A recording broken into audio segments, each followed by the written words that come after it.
নমস্কার সবাইকে জানাই শুভ মহানবমীর প্রীতি ও শুভেচ্ছা। নবমীর জন্য আজ বাড়িতে শুধুই চিকেন হওয়ার কথা ছিল, নর্মাল চিকেন, কিন্তু মা বলল মায়ের ইচ্ছা হচ্ছে বিরিয়ানি খেতে।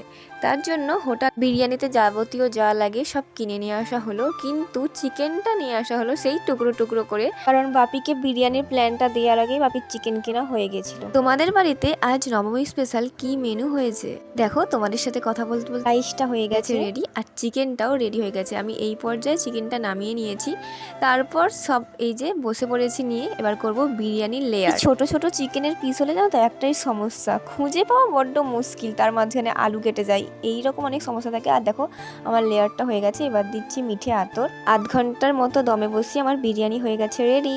তোমাদের কোন বিরিয়ানি ভালো লাগে, হোমমেড বিরিয়ানি না দোকানের বিরিয়ানি? আর দেখো সেই দুপুর থেকে আরম্ভ করে দিয়েছে মুষলধারে বৃষ্টি। আজকেও বাইরে বেরোনোর প্ল্যান ছিল, কিন্তু কতটা সাকসেস হবে জানি না।